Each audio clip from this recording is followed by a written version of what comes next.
The Bible Study Podcast, episode 240. Today, the Bible Study Podcast continues the study of 1 Samuel with chapter 20.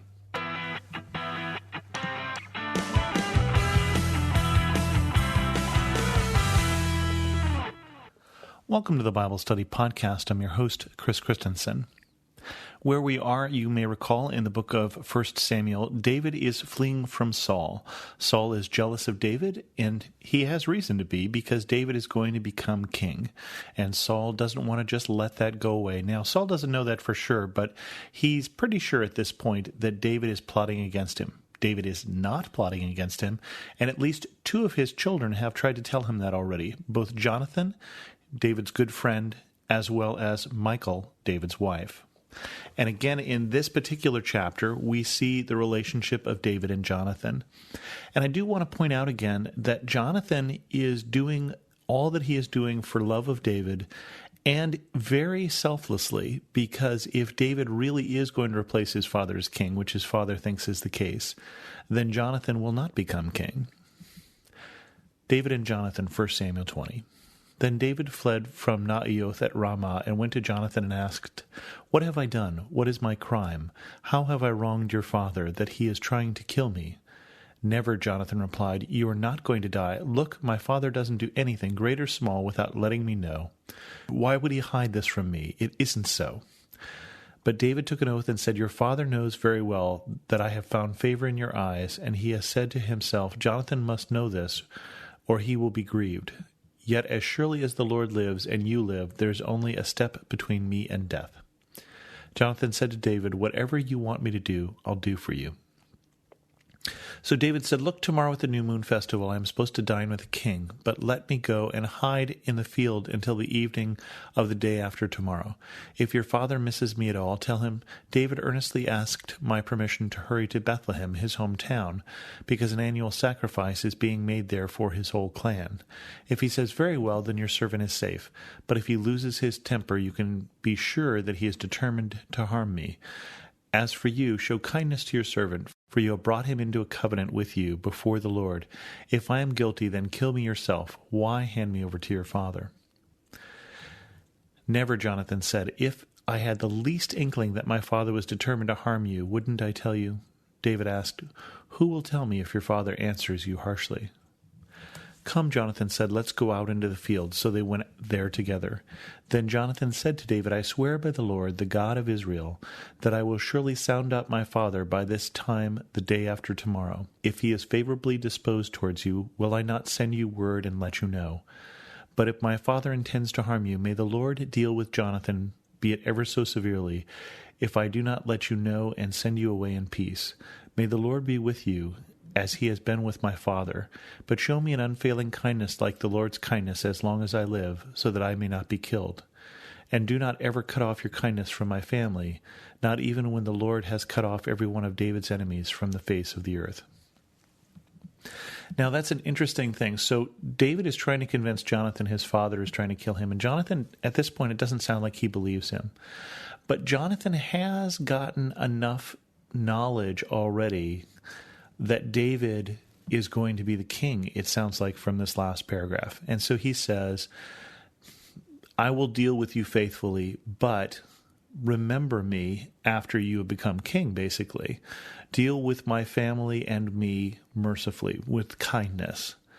Don't cut off your kindness from my family, even when the Lord has cut off every one of David's enemies." And so Jonathan sees which way the wind is blowing, but instead of fighting the way that God is intending to work, Jonathan just asks for, if I'm the one who is supposed to be the king, if I would be normally your rival, treat me with kindness, because I'm doing what I believe the Lord requires, which is to keep you safe. So Jonathan made a covenant with the house of David, saying, "May the Lord call David's enemies to account." And Jonathan had David reaffirm his oath out of love for him, because he loved him as he loved himself. Then Jonathan said to David, "Tomorrow is the new moon feast. You will be missed because your seat will be empty. The day after tomorrow, toward evening, go to the place where you hid when this trouble began and wait by the stone Azel. I will shoot 3 arrows to the side of it, as though I were shooting at a target. Then I will send a boy and say, 'Go find the arrows.' If I say to him, 'Look, the arrows are on this side, bring them here, then come, because as surely as the Lord lives, you are safe. There is no danger.' But if I say to the boy, 'Look, the arrows are beyond you,' then you must go, because the Lord has sent you away. And about the matter you and I discussed, remember, the Lord is witness between you and me forever." And so David and Jonathan form a pact. Jonathan will find out whether or not there's truth in what David's saying, whether Saul is trying to kill David, and then he will get him word with this secret message they basically have, where to send the boy to look for the arrows. This is going to be David's signal whether to come in or whether to go away, whether he is safe to come and be with Saul. So David hid in the field when the new moon feast came. The king sat down to eat. He sat in his customary place by the wall opposite Jonathan, and Abner sat next to Saul, but David's place was empty. Saul said nothing that day, for he thought, "Something must have happened to David to make him ceremonially unclean. Surely he is unclean." But the next day, the 2nd of the month, David's place was again empty. Then Saul said to his son Jonathan, "Why hasn't the son of Jesse come to the meal either yesterday or today?" Jonathan answered, "David earnestly asked me for permission to go to Bethlehem. He said, 'Let me go, because our family is observing a sacrifice in the town, and my brother has ordered me to be there. If I have found favor in your eyes, let me get away to see my brothers. That is why he has not come to the king's table.'" Saul's anger flared up at Jonathan, and he said to him, "You son of a perverse and rebellious woman, don't I know that you have sided with the son of Jesse to your own shame and to the shame of the mother who bore you? As long as the son of Jesse lives on this earth, neither you nor your kingdom will be established. Now send someone to bring him to me, for he must die." "Why should he be put to death? What has he done?" Jonathan asked his father. But Saul hurled his spear at him to kill him. Then Jonathan knew that his father intended to kill David. So not only has Saul now thrown his spear at David 3 times, he's now thrown one at Jonathan for siding with David. And again, as Saul points out, if David becomes king, if David lives, you won't become king.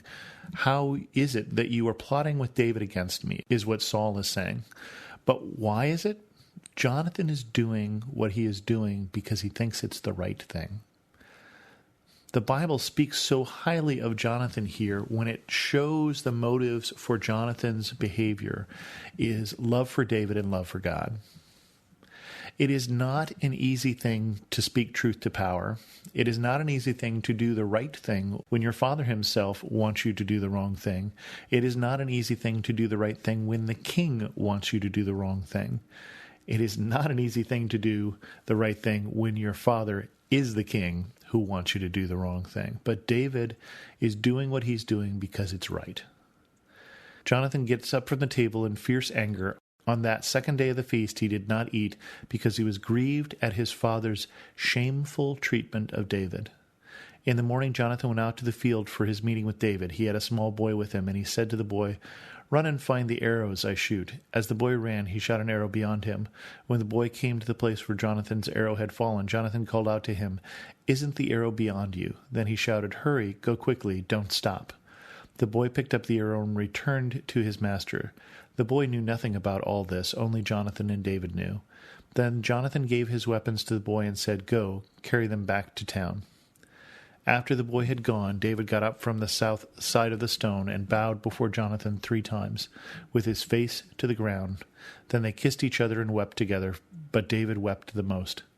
Jonathan said to David, "Go in peace, for we have sworn friendship with each other in the name of the Lord, saying, 'The Lord is witness between you and me, and between your descendants and my descendants forever.'"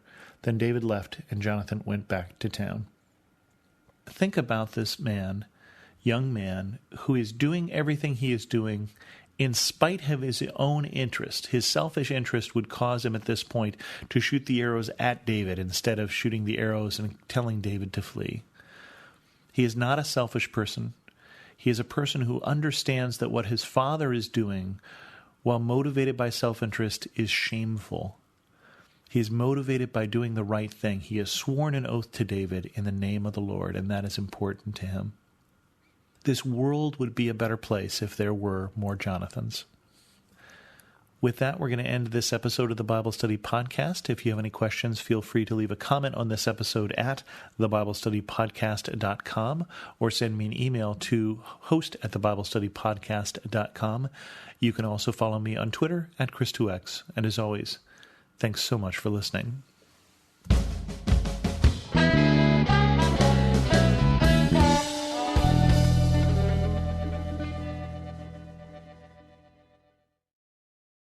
Hello, Quinice Petway here, co-host of the Your Daily Bible Verse podcast.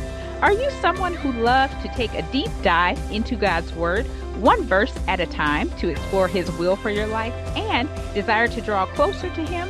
If that sounds like you, I'd love to invite you to head over to lifeaudio.com and search Your Daily Bible Verse to tune in and subscribe for daily inspiration, life application, and spiritual transformation through the in-depth exploration of God's Word.